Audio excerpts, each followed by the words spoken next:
Effectively managing conflict isn't always easy, but it's always important. In this episode, I talk about 4 useful approaches for managing conflict and how to choose the right approach for any situation.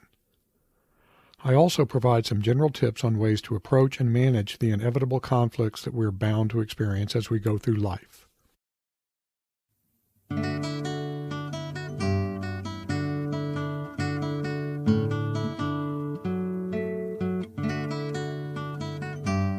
Welcome to Live Well and Flourish, where I help you understand what it means to live a flourishing life.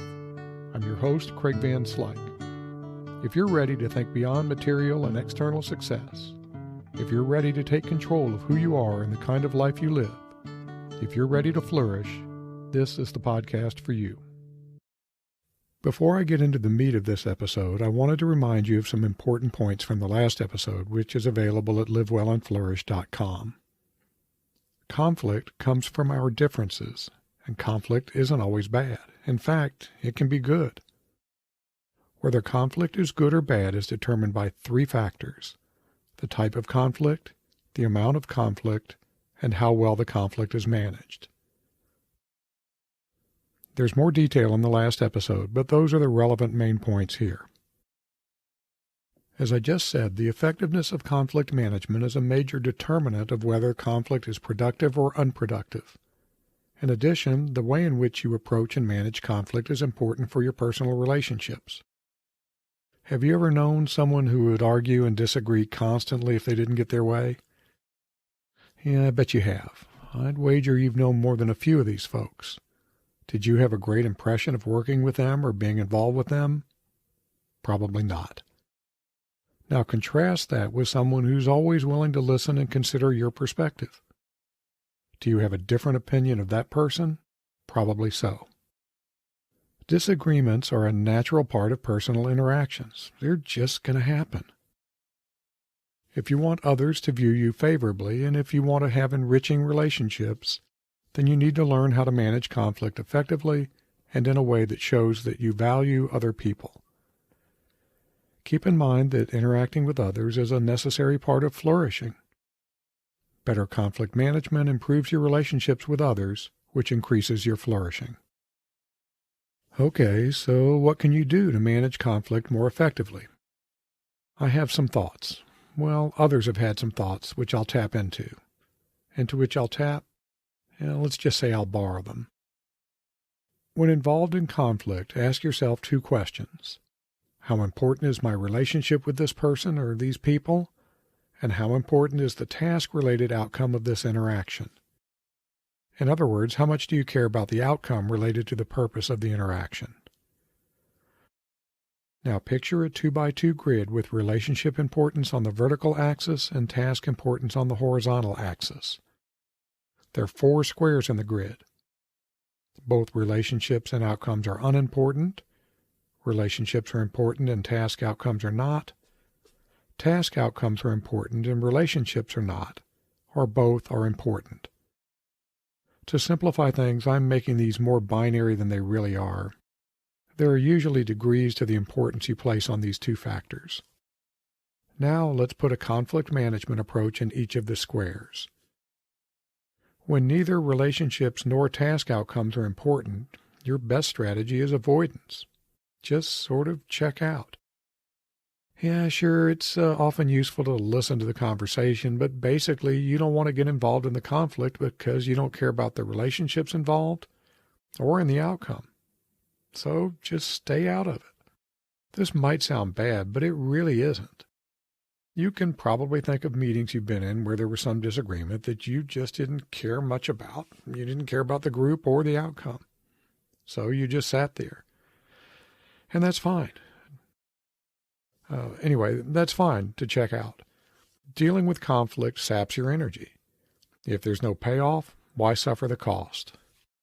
We'll move on to when you care about the relationships, but not the task outcomes. In these cases, you should do what the experts call yielding. You yield to your opponent's position. Maybe you've had a discussion with a partner or friend, and hopefully your partner is your friend, that went something like this. Where do you want to go for dinner? How about that steak place? I was was thinking Thai food. Now you have a decision to make. Hopefully you care about your relationship with your partner or friend. If you don't care much about where you eat, just say, sure, Thai sounds good. That's yielding. Just give in and move on. Again, there's nothing wrong with this. You care about the relationship, but you don't care much about where you go to dinner. So just yield to your partner and have some pad Thai. Sorry, that's the only Thai dish I know.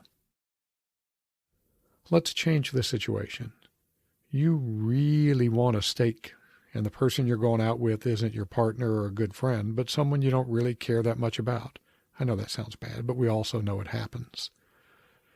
You might want to engage in what's called contending. This is basically digging in your heels and trying to bring the other person around to your position. You might do this through gentle persuasion or through dominant, assertive behavior. If several people are going, you might want to try to form a coalition of the beef eaters to get others to argue for the steakhouse.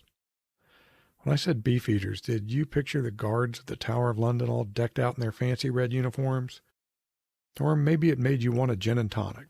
No judgment either way. Sorry, off point there. The point here is that you don't give in, you argue for your position. This is okay, but you risk damaging your relationships. If they aren't important to you, fine. But if they are, you want to try a different approach. There's another downside to contending. It's likely to lead to more conflict, especially emotional conflict. In addition, contending makes it more likely that task-oriented conflict will lead to emotional conflict. Remember, task conflict can be beneficial, but emotional conflict won't be. So you want to avoid emotional conflict when you can. One way to reduce the effects of contending on emotional conflict and your relationships is to not be a jerk. Contending doesn't mean being an ass. You can be firm, but also respectful when you hold fast to a position.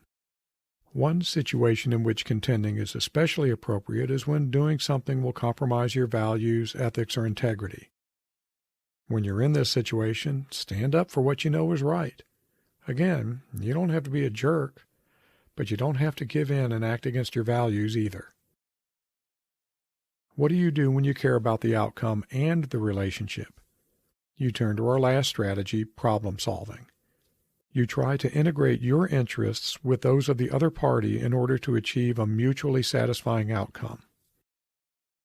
Problem solving is different from compromising, which usually ends up with an outcome that's not really satisfying for anyone.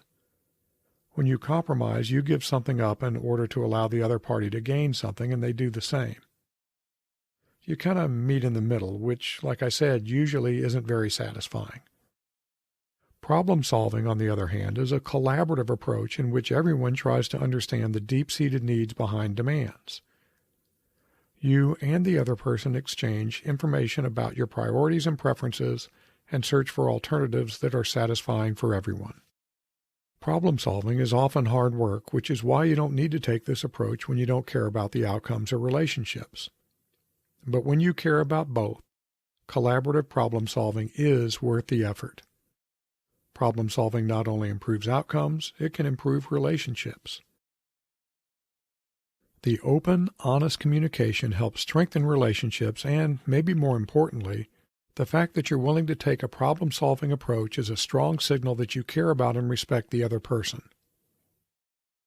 Remember, innovative, effective solutions can come about from conflict that's managed through collaborative problem solving. Okay, so hopefully that all made sense. When you care about relationships but not task outcomes, yield. When you care about task outcomes but not relationships, contend. When you don't care about either, avoid. And when you care about both, problem solve. Now let's talk about some kind of general tips for better conflict management. These are going to seem a little bit random, I guess maybe because they are. First, when you problem solve, listening is job number one. You have to really listen carefully to understand what the other person wants and, just as importantly, why they want these things. Try to uncover hidden assumptions that might be underlying their viewpoints and also try to understand your own. Find points of agreement and shared interest and capitalize on them to find satisfying solutions.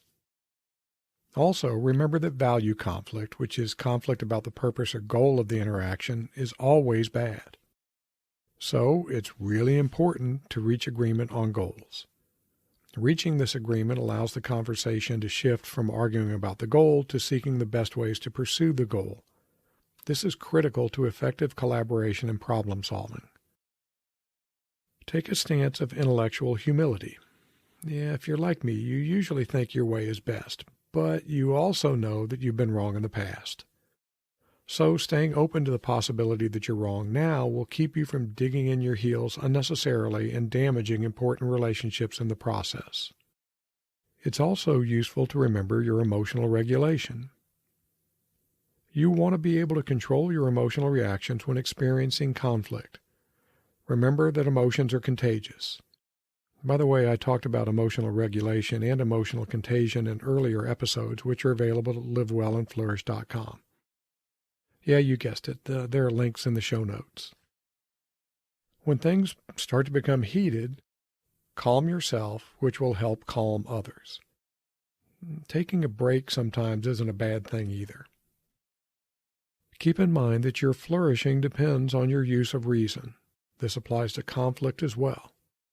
Use your ability to think rationally and compassionately to find effective, mutually satisfying solutions. As the saying goes, God gave you a brain, use it. Finally, remember that conflict is a natural and healthy part of human interactions. Conflict can lead to good things when managed effectively.